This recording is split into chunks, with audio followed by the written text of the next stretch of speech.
여러분, 교회를 세워가려면 반드시 가져야 될 의식이 있습니다. 병역, 복무, 신조와 같은 것이고요.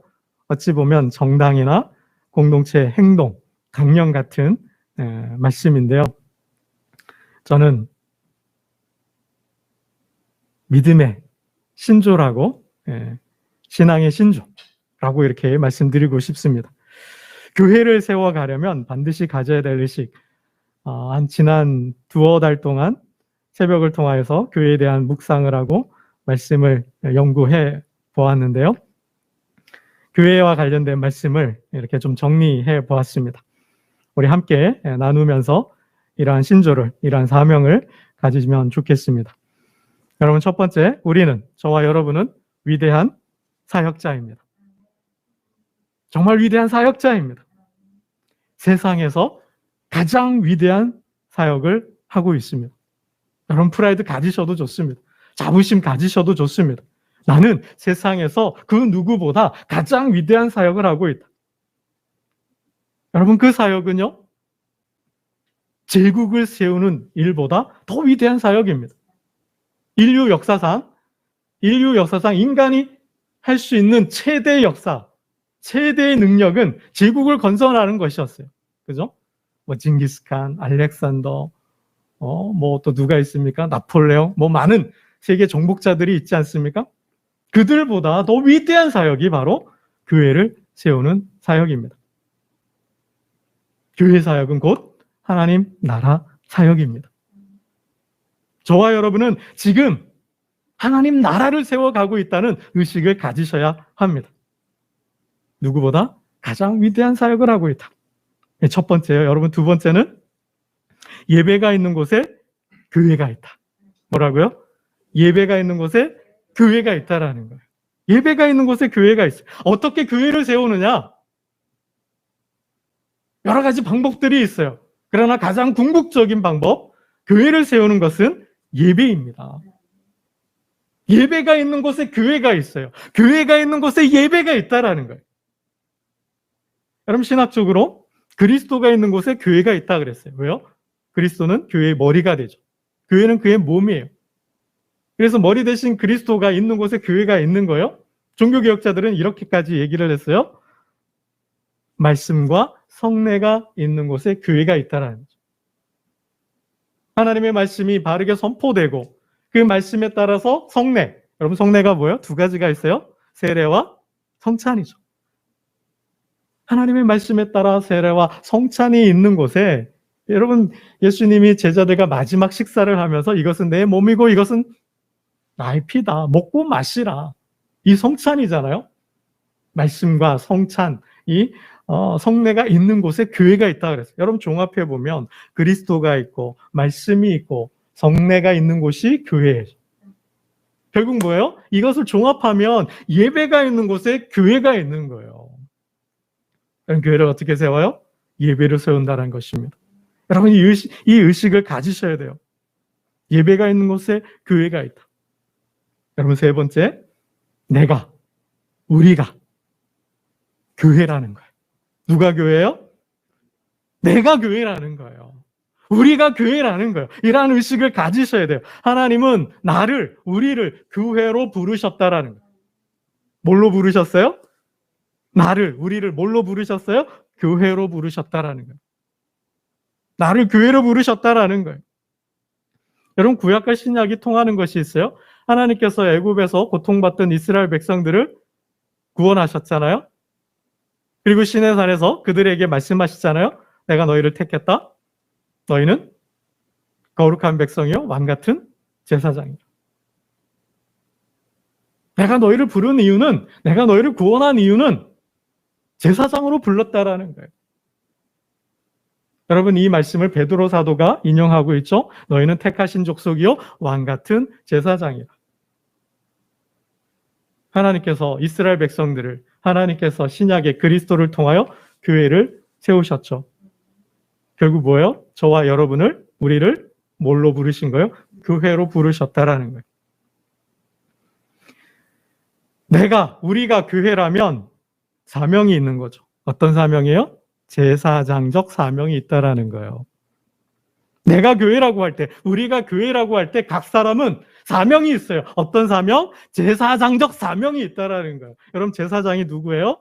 예배를 드리는 자잖아요.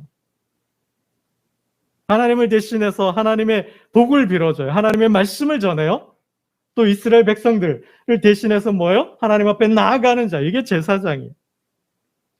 내가 교회라고 할 때, 우리가 교회라고 할 때 각 사람은 제사장적 사명이 있다라는 거예요. 여러분, 그래서 예배의 능력을 가지셔야 한다라는 거예요. 여러분, 예배의 능력이 뭐예요?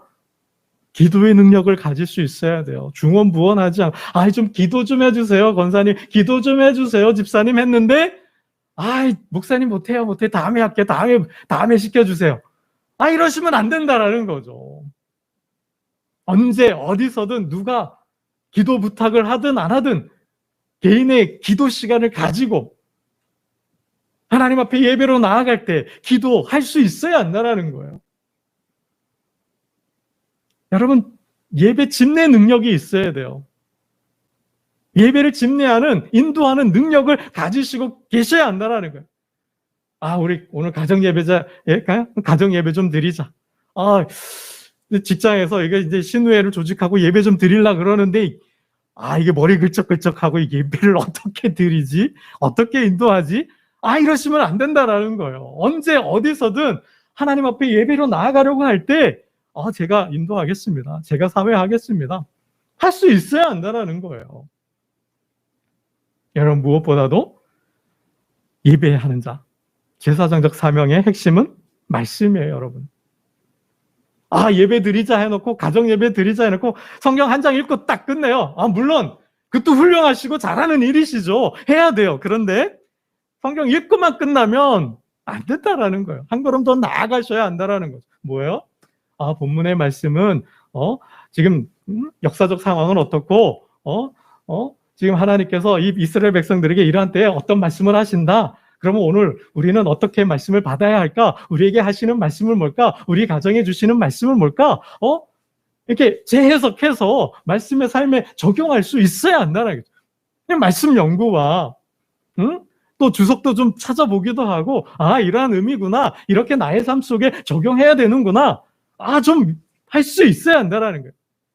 늘 어린 아이처럼 엄마가 입에 물려주는 젖병을 먹듯이, 젖을 먹듯이 그렇게 목사님과 장로님과 멘토들이 들려주는 그런 말씀만 먹지 마시고 내가 직접 그죠? 라면도 끓여 먹듯이 내가 직접 밥도 좀 해보고 요리도 좀 하듯이 그렇게 내가 좀 직접 이 말씀을 통해서 나에게 주시는 말씀을 직접 들을 수도 있어야 한다라는 거예요. 그럴 때 뭐예요? 예배 능력이 은혜로운 예배, 정말 하나님이 역사하는 예배가 될 수 있다라는 거죠. 우리가 교회라고 할 때 각 사람은 제사장적 사명, 나는 제사장이라는 의식을 가지셔야 한다라는 거예요. 지금은 그러한 시대가 됐다라는 거예요. 여러분, 네 번째, 공동체 의식을 가지셔야 한다. 교회를 세우는 자는 공동체 의식을 가지셔야 돼요. 여러분, 교회는 혼자 세우나요? 절대 혼자 세울 수가 없어요. 홀로 세울 수가 없어요. 교회는 연합해야 되고 연대해야 되고 하나라는 의식을 가지셔야 돼요. 지체의식을 가지셔야 돼요.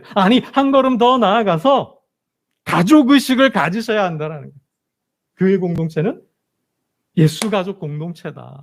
예수 안에서 우리는 형제 자매가 되었다. 우리는 아비가 되었다. 우리는 자식이 되었다. 우리는 뭐예요? 형제 자매가 되었다. 이 의식을 가지셔야 한다는 거예요. 주님 분명 말씀하셨잖아요. 누가 내 어머니이며 누가 내 형제냐. 너희가 내 부모고 너희가 내 형제라고 말씀해 주셨잖아요. 여러분, 교회를 세우는 자는 공동체 의식, 하나라는 의식, 가족 의식을 가지셔야 합니다. 하나만 더 말씀을 드리면요. 교회를 세우는 자는 반드시 복을 받는다라는 거예요. 여러분, 이 말씀을 꼭 드리고 싶어요. 하나님께서는 교회를 세우는 자에게 반드시 복을 주신다 그랬어요. 물질의 복이든 영적인 복이든 어떠한 복이 되었든 하나님은 반드시 복을 주신다라는 거예요. 지금 주시든 지금이 아니오면 마지막 때에 주시든 하나님은 교회를 세우는 자에게 복을 주십니다. 상급이 있다 그랬어요, 여러분. 오늘 예배로 하나님 앞에 나온 저와 여러분에게 하나님께서 예비하신 그 만복을, 상급을 다 받으시기를 주님의 이름으로 축원합니다. 여러분, 이렇게 교회를 세우는 자는 이러한 의식들을 가지셔야 돼요. 우리는 위대한 사역자이다. 예배가 있는 곳에 교회가 있다. 나는 교회다. 교회로서 제사장적 사명을 가지고 있다. 우리는 하나다. 이런 공동체 의식, 그리고 하나님은 반드시 교회를 세우는 자에게 복을 주신다. 이런 의식을 가지시면 좋겠습니다. 여러분, 교회에 영원한 사명이 있어요. 교회의 영원한 사명은 하나님께서 교회를 세우신 궁극적 목적이죠. 이유죠. 그건 뭘까요? 천국화예요. 하나님께서 이 지상에, 이 땅에 교회를 세우신 이유는 천국화예요. 세상을 천국으로 만드는 거예요. 이 세상을 천국으로 만드는 사역이 교회의 사역이라는 거예요. 천국화 사역이 교회의 사역이라는 겁니다. 가정과 직장과 일터와 이 세상을 하나님 나라로 천국으로 바꿔야 돼요. 이 사명이 교회에 있다라는 거예요. 세상을 천국화하는 이 사명을 감당하려면 두 가지 사역을 감당해야 돼요. 하나님은 교회에 두 가지 사역을 맡기셨어요. 교회 안으로의 사역이 있고 교회 밖으로의 사역이 있어요. 교회 안으로의 사역은 먼저 교회를 천국으로 만들어야 돼요. 교회를 천국화해야 돼요. 그리고 두 번째는 교회 밖으로 사역, 영혼 구원 사역을 해야 합니다. 천국을 세우기 위해서는 이 두 가지 사역을 감당해야 한다는 거예요. 먼저 교회를 천국으로 화하고, 교회를 천국으로 화하면서 동시에 뭐예요? 교회 밖으로는 복음을 통해서, 예수 그리스도의 복음을 통해 영혼을 구원해야 돼요. 그러면서 세상을 천국으로 바꿔가야 한다는 것입니다. 이 두 사역은 뗄래야 뗄 수 없는 사역이라는 거예요. 동시적 사역이라는 것입니다. 이 두 사역 중에 하나만 집착하면, 하나만 몰두하면 이 세상은 천국으로 화할 수가 없어요. 여러분, 아무리 우리가 전도를 열심히 해서 영혼을 구원해서 교회로 데려왔다 한들 교회가 천국화되지 않으면, 천국으로 화하지 않으면 어떻게 해요? 그 사람 떠나게 되어 있다라는 거예요. 교회 전도해서 왔는데 교회가 뭐 하루가 멀다 하고 싸우고 다투고 뭐 내가 잘나니 네가 잘나니 하고 누가 하니 뭐 내가 하니 뭐 여러분, 그러면서 교회가 화합하지 못하고 하나 되지 못하고 정말 얼굴 찡그리고 화나고 분노하는 그런 모습만 본다면 그럼 누가 교회에 있겠어요? 교회 와서 마음도 평안해지고, 그죠? 서로 교제하고 식사하고 봉사하는 가운데서 기쁨도 얻고, 정말 그 어느 곳에서도, 세상 그 어느 곳에서도 그 누구에게서도 느낄 수 없는 그 따뜻함, 정말 그런 기쁨들 있잖아요. 평안들 있잖아요. 어떤 힘을 얻고 가야죠. 힘을 얻고 가야 되죠. 지혜를 얻고 가고, 어떤 편안함을 가지고 가고, 정말 또 가고 싶다. 그 교회 정말 좋다. 정말 그 교회는 천국 같아. 라고 할 때에 전도가 더 잘 되고 역사가 더 많이 일어나겠죠. 그러니까 먼저 교회가 천국으로 화하는 이 역사가 있어야 돼요. 그러면서 동시에 뭐예요? 복음을 들고 세상으로 나아가는 거죠. 복음으로 영혼을 구원해야 돼요. 반대로 교회는 천국을 이루었는데 복음을 전하지 않으면 어떻게 돼요? 세상은 여전히 아까운 데 있겠죠. 그러면 고통은 누가 받아요? 우리가 다 받는 거예요. 우리 자녀가 받는 거예요. 내가 다 받는 거예요. 여러분, 우리가 복음을 전해서 이 세상을 천국으로 화해해야 하는 것, 우리의 가정과 직장과 일터와 이 사회를 복음을 통해서 하나님 나라를 세워야 하는 이유는 뭐예요? 악을 퇴치하는 거거든요. 악을 제거하는 거거든요. 믿지 않는 자들이, 하나님을 모르는 자들이 뭐예요? 도전하고 공격하고 비아냥거리고 도전하잖아요. 그러한 자들을, 그러한 세상을 복음을 통해서 천국으로 세워갈 때 뭐예요? 동역자가 되고 화합하게 되고, 그죠? 그러면서 뭐야? 나쁜 문화들, 악의 문화들을 바꿀 수 있다라는 거죠. 여러분, 그래서 교회를 천국화하는 이 사역과 안으로의 사역과 교회 밖으로의 사역, 이 복음을 통해서 가정과 직장과 일터를 천국으로 바꿔가는 사역을 함께 동시에 감당해 갈 때 이 세상은 천국이 되는 거예요. 참고로 이 두 사역 중에 교회 안으로의 사역과 교회 밖으로의 사역, 교회를 천국으로 만드는 게 먼저일까요? 아니면 영혼을 구원하는 게 먼저일까요? 여러분, 자전거를 타면 자전거가 어떻게 앞으로 나가요? 힘차게 페달을 밟아야 되죠? 그러면 어떻게 돼요? 앞바퀴가 먼저 굴러가죠. 앞바퀴가 굴러가야 뒷바퀴가 따라오잖아요? 그것처럼 먼저 우선순위를 정한다면 교회 안으로의 사역이 먼저라는 거예요.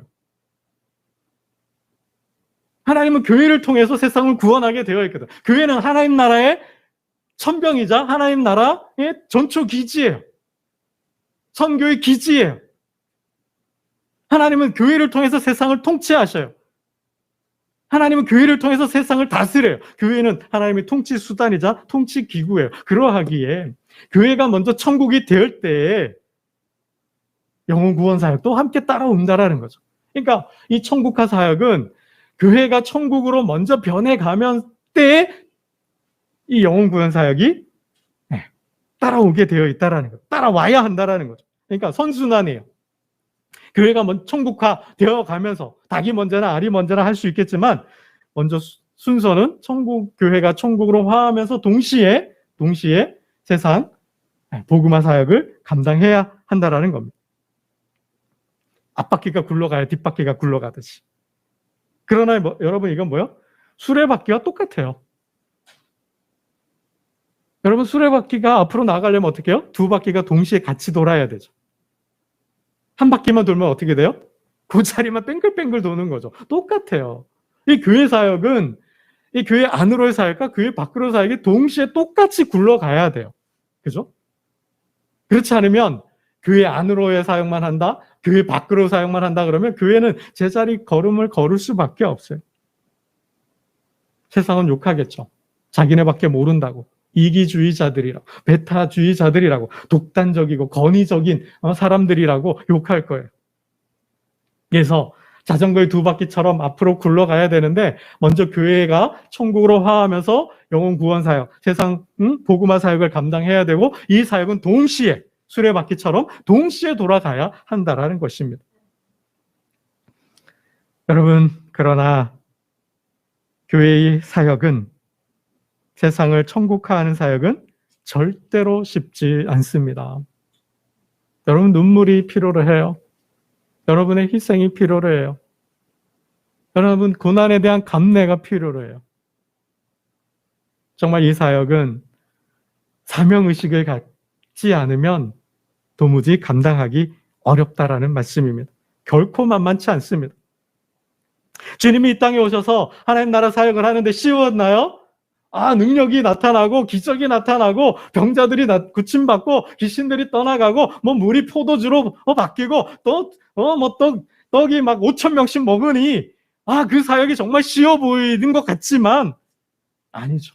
절대 그렇지 않잖아요. 가는 곳마다 누가 있어요? 감시자들이 있잖아요. 엿보는 자들이 있잖아요. 시험에 들게 하는 자들이 있잖아요. 도전과 저항이 있었어요. 마찬가지입니다. 초대교회도 뭐예요? 하나님 나라 사역을 하는데 복음으로 세상을 천국화하는데 도전이 있어요. 저항이 있어요. 때로는 공격이 있어요. 교회 사역에 큰 두 가지 문제, 어려움이 있다라는 겁니다.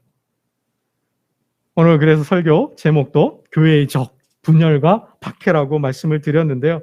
이 사역, 하나님 나라 사역을 감당하는 데는 두 가지 어려움이 있다라는 거예요. 교회가 겪는 두 가지 고난이 있다라는 거예요. 여러분, 먼저 우리 41절 말씀을 보겠습니다. 41절입니다. 41절 함께 봅니다. 시작. 사도들은 그 이름을 위하여 능력받는 일에 합당한 자로 여기심을 기뻐하면서 공의 앞을 떠나니라. 아멘. 40절을 보니까 뭐예요? 여기서 그들은 예루살렘 공회예요. 사내들인 공회예요. 이스라엘의 장로들, 지금으로 말하면 국회 같은 거죠. 정치 기구이자 어떤 법 집행 기구 기관이에요. 그 사내들인 공회가 사도들을 어떻게 했어요? 불러들여서 채찍질했대요. 그들을 가두었어요. 그들을 재판하고 신문했어요.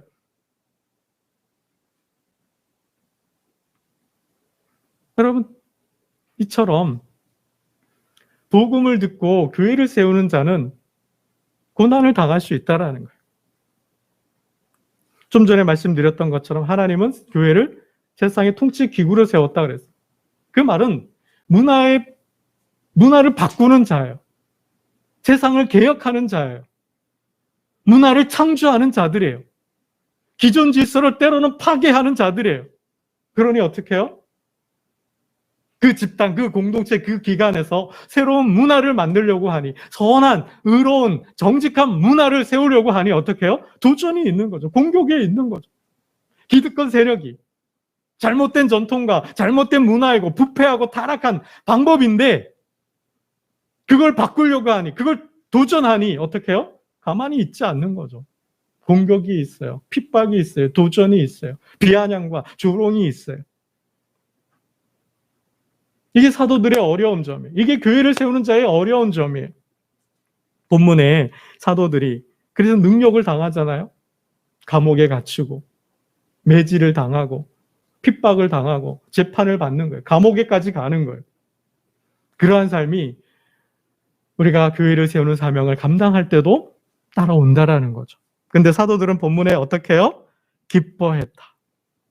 기뻐했다라는 거예요. 여러분, 이것은 보통 신앙의 경지가 저는 아니라고 생각합니다.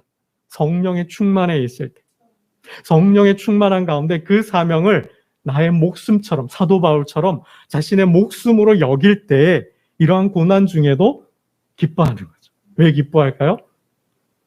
복음이 확장되니까, 복음이 전해지고 있으니까, 하나님께 쓰임 받고 있으니까. 이러한 기쁨은 세상 그 어디서도 누릴 수 없는 기쁨이죠. 이건 정말 하나님께서 하나님만이 주시는 기쁨이에요. 감히 이러한 기쁨을 누려보라고 말씀드리고 싶습니다. 감히. 여러분, 두 번째, 이게 첫 번째 교회의 적이에요. 교회를 세우는 데 있어서 교회를 공격하는 교회의 첫 번째가 이 박해라는 거예요. 세상의 박해라는 거예요. 세상에 공격이 있다는 거예요. 여러분, 두 번째, 교회를 천국화하는 과정에서 교회가 겪는 두 번째 적, 고난은 분열이, 분열. 우리 6장 1절 말씀을 한번 보겠습니다. 6장 1절입니다. 함께 봅니다. 시작. 그때 제자가 더 많아졌는데 헬라파 유대인들이 자기의 가부들이 매일의 구제에 빠짐으로 히브리파 사람을 원망하니.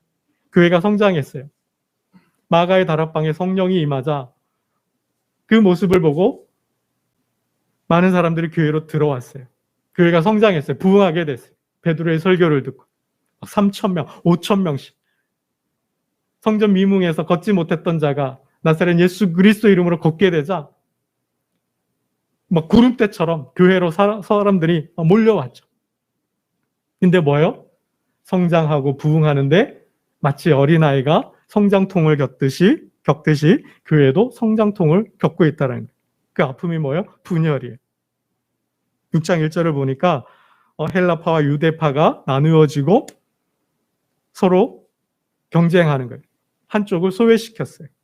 이런 문제가 생겼다라는 거죠. 여러분, 교회가 성장하는데 아픔을 겪을 수 있다라는 거예요. 우리가 조심해야 될 부분이 교회가 성장하는데 이 분열을 조심해야 한다라는 거예요. 이 당파를 조심해야 한다라는 거예요. 각 교회마다 보면 보이지 않는 그런 경계선들이 지어지고 그 경계선들이 뭐예요? 당을 짓고 있다라는 거예요. 여러분, 우리가 조심해야 될 부분이 바로 이러한 것이죠. 지역이 같으니까, 하는 업이 같으니까, 학교가 같으니까, 다양한 여러 이유들을 내 옆집에서 하니까, 내가 전도했으니까, 어떤 다양한 이유를 내세워서 모임을 갖고 사조직을 하고, 그러면서 교회의 힘을 이렇게 영향력을 행사하려고 한다라는 거죠. 결국 이게 뭐예요? 누가 교회의 주체가 되느냐, 이 문제로 다툰다라는 거예요. 누가 이 교회의 운영을 주도권을 갖느냐, 이 문제로 다툰다라는 거예요. 마치 제자들이 자리를 놓고 서로 다투고 경쟁했던 것처럼 교회도 그렇게 파당을 짓고 주도권을 놓고 서로 경쟁하고 다투고 갈등한다라는 거예요. 그래서 어떻게 해요? 리더십이 분열해요. 그래서 어떻게 돼요? 교회가 가고자 하는 목표가 분열이 돼요. 이상이 분열이 되는 거죠. 그러면서 또 어떻게 돼요? 서로가 무엇을 먼저 하느냐, 교육을 먼저 하느냐, 선교를 먼저 하느냐, 봉사를 먼저 하느냐, 교회의 사역의 우선순위 문제를 놓고 뭐요? 의견충돌을 일으켜요. 그래서 어떻게 분열을 되는 거예요. 그러면 가만히 생각해 보면 교회가 성장하는데, 부흥하는데 따라오는 하나의 격가지 같은 거예요. 부작용 같은 모습이에요. 없을 수는 없는 것 같아요. 교회가 성장해서 일꾼을 세우려다 보면 임직도 해야 돼요. 또 교회가 성장해서 하다 보니까 교회 건축도 해야 되잖아요. 정말 은혜롭고 하나님 주신 능력이고 하나님이 주신 기쁨들인데 이 사역을 감당하다 보니 뭐예요? 인간의 생각이 들어오고 서로의 생각이 맞지 않아서 갈등하고 다투고 분열할 수 있다라는 거예요. 교회가 이 분열을 잘 극복할 수 있다면 뭐예요? 더 큰 성장으로 나아갈 수 있다라는 거예요. 여러분, 결국 예루살렘 교회는 이 구제 문제로 파당이 결성되고 서로 권력 다툼에서 분열이 되었지만 이 문제를 해결하는 리더들을 통하여서 봉합이 되니까, 화합이 되니까 어떻게 해요? 더 크게 성장했다라는 거예요. 여러분, 오늘 본문을 읽지는 않았지만 우리 6장 7절 말씀을 읽고 말씀을 정리하도록 하겠습니다. 6장 7절입니다. 6장 7절 함께 보겠습니다. 시작. 하나님의 말씀이 점점 왕성하여 예루살렘에 있는 제자의 수가 더 심히 많아지고 허다한 제사장의 무리도 이 도에 복종하리라. 어떻게 됐어요? 제자의 수가 더 심히 많아지고. 여러분, 가정도 그렇고 일터도 그렇고 우리 사회도 마찬가지예요. 역사도 마찬가지예요. 갈등을 겪고 나면, 잘 극복하면 뭐예요? 위기를 기회로 만들면 더 큰 성장을, 더 큰 부흥을, 더 큰 기회를 얻을 수 있다라는 거죠. 그 앞에 걸려 넘어지는 사람, 그 앞에 걸려 무너지는 교회가 있는가 하면 그것을 위기를 기회로 바꿔서 오히려 봉합하고 화해하고 화목함으로 더 큰 사역을 감당하게 된다라는 거죠. 여러분, 말씀을 맺겠습니다. 여러분, 적그리스도가 있죠. 적그리스도가 누구예요? 예수를 부인하는 자, 예수를 불신하는 자가 적그리스도예요. 지난 시간에는 적그리스도가 누구인지 말씀을 드렸어요. 하나님의 일보다 교회 안에서 사역자가 뭘 더 생각해요? 사람의 일을 먼저 생각해요. 사람의 일을 더 크게 생각해요. 그게 적그리스도 일이라 그랬죠. 베드로로 예시로 든다면 권력을 추구하는 것. 다른 유다로 예를 든다면 돈을 사랑하는 것. 이익을 추구하는 건 적그리스도의 행위라 그랬어요. 아나니아처럼 척하는 신앙이 하나님을 속이고 성도를 기만하는 것이 적그리스도적 행위라 말씀을 드렸어요. 여러분, 네 번째는 적그리스도가 뭐냐? 교회를 분열시키는 거예요. 선전, 선동, 책동해서 교회를 분열시키는 것. 의견을 분열로 조장해 만들어가는 것이 바로 적그리스도 행위라는 것. 즉 반교회, 바교회를 무너뜨리는, 교회를 파괴하는 행위라고 말씀을 드립니다. 항상 서두에 말씀드렸던 것처럼 여러분, 우리는 위대한 사역자로서 우리는 예배를 통해 교회를 세우고 내가 제사장적 사명을 감당함으로 우리 가정과 직장과 일터를 교회로화하고 이 공동체, 하나된 의식, 가족 공동, 예수 가족 공동체라는 의식을 가지고 교회를 세워갈 때 세상은 하나님 나라로 화합니다. 그럴 때 하나님의 주시는 예비하신 만복을, 그 상급을 다 받고 나누는 하나님의 축복의 통로 되시기를 주님의 이름으로 축원합니다. 기도드리겠습니다. 하나님 아버지, 교회의 영원한 사명은 세상을 천국으로 바꾸는 천국화 사역이라 하였습니다. 교회 안으로의 사역이 있고 교회 밖으로의 사역이 있는데 이 두 사역을 동시에 진행이 되어야 한다 말씀을 하셨습니다.